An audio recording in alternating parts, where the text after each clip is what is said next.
तो एक बोकडा तिकडं युद्धामध्ये कुणी तो मारला, तिकडचा काय तो अध्यक्ष होता, पंतप्रधान होता.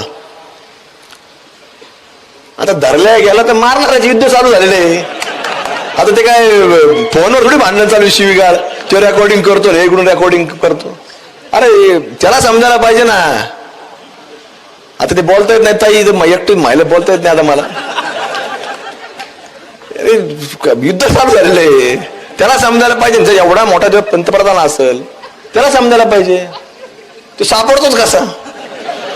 ते मुळातच पैदाशी धव असतात, तुम्हाला सांगतो. जन्मातच येईल बरं, ते गेला ठीक आहे, हरकत नाही. त्याच्या आत्म्याला चिर शांती लाभो, हरकत नाही. पण ह्या इकडं मुंबईमध्ये, लखनौमध्ये काय कारण आहे? तुम्ही बारकाईने विचार करा, काय कारण आहे त्याचं? शोक किंवा त्याच्यासाठी हो क्या उनके भाषामध्ये तो जुलूस निकाला उन्होंने, पायी पायी निघाले, त्याच्या बोले ते फार वाईट झालं, अमुक झालं.